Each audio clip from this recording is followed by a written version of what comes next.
दोस्तों नमस्ते। एक सवाल मन में है। संजय राउत अचानक एक अपने कार्यकर्ताओं को पत्र लिखकर 2 महीना राजनीति से दूर हो जाते हैं। कहते हैं कि अभी भीड़ में सहभागी होना मेरे स्वास्थ्य के लिए अच्छा नहीं है। गंभीर रूप से वो बीमार है, इसलिए डॉक्टरों ने उन्हें सख्ती की है कि वह 2 महीने सार्वजनिक जीवन से दूर रहे। और ऐसा पत्र लिखकर वह राजनीति से दूर होते हैं। तुरंत देश के प्रधानमंत्री उनके ट्वीट को रिट्वीट करते हुए उन्हें जल्दी ठीक होने की शुभकामनाएं देते हैं। और अहम बात यह है कि संजय राउत की सारी बातों को लेकर बहुत सारे लोग बहुत सारी बातें करने लगते हैं। सच में संजय राउत बीमार है तो संजय राउत जल्दी ठीक हो जाए, यही शुभकामना है। अब जब वो शारीरिक रूप से अस्वस्थ है, उनकी वह भी बीमारी दूर हो जाए, और मानसिक रूप से भी जो अस्वस्थ है उनकी वह भी बीमारी दूर हो जाए। दोनों तरह की अस्वस्थताएं उनकी दूर हो, यह मैं ईश्वर को प्रार्थना करता हूं कि उन्हें जल्दी स्वास्थ्य प्रदान हो, शारीरिक भी और मानसिक भी। क्योंकि संजय राउत को मानसिक रूप से भी स्वस्थ होना अब आवश्यक है। अपने मन में जो विकार भरा हुआ होता है, द्वेष भरा हुआ होता है, वह उससे भी उभर कर सामने आए, यही एक विचार मन में आता है। एक मुझे संजय राउत की बीमारी का राज क्या होगा, एक सवाल है, और दूसरा मीडिया क्या करेगी, यह भी सवाल मन में है। बेचारे मीडिया वालों को तो अब खबर चलाना मुश्किल हो जाएगा, खास करके एबीपी वाले, टीवी 9 वाले, मुंबई तक वाले क्या खबर चलाएंगे। रोज सुबह 9:30 बजे किसी ना किसी को गाली देकर संजय राउत सामने आते हैं, और उसी गाली को, उसे उन्हीं गंदे गंदे शब्दों को बाद में मीडिया वाले चला चला कर संजय राउत बरस पड़े, संजय राउत टूट पड़े, संजय राउत ने यूं हमला किया, त्यों हमला किया, फलाने को ठीक किया, यह खबर देते देते मीडिया वाले नहीं थकते थे। अब मुझे कहीं मीडिया में ब्लैकआउट ना हो जाए, इसका डर है भाई। लेकिन इससे भी एक और बात मन में आती है, वो ये कि संजय राउत की बीमारी का राज क्या है। क्या इसके पीछे कोई राज है? क्योंकि 2 ठाकरे का एक प्रवक्ता हो सकेगा।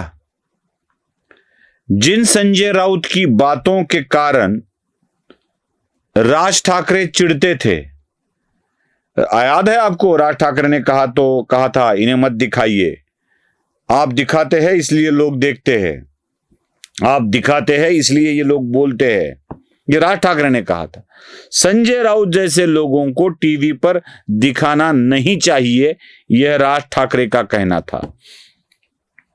और राज ठाकरे अक्सर संजय राउत के मीडिया में बयानबाजी को लेकर क्रोधित हुआ करते थे।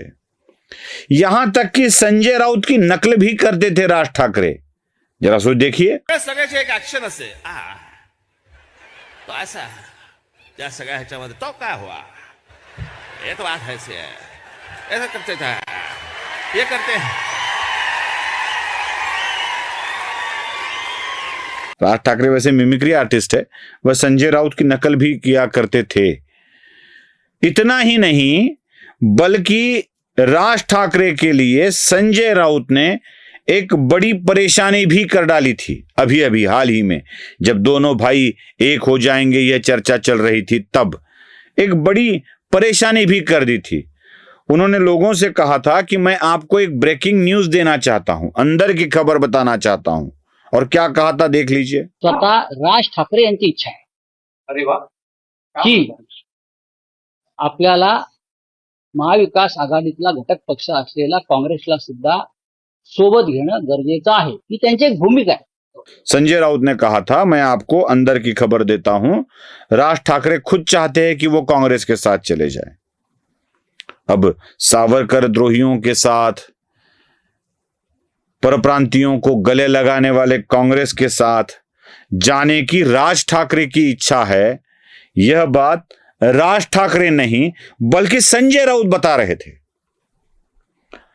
और जब संजय राउत ऐसी गलती राज ठाकरे को लेकर बार बार करते हैं तो यह तो विचार मन में आएगा नहीं कि भाई इसको चुप करा दे।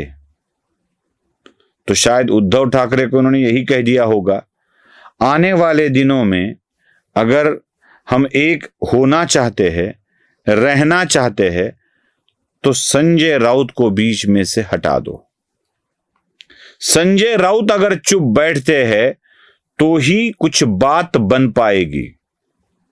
अब आपको तो याद है, राजनीति में अगर कुछ पाना है तो कुछ खोना या किसी को दूर करना आम बात है।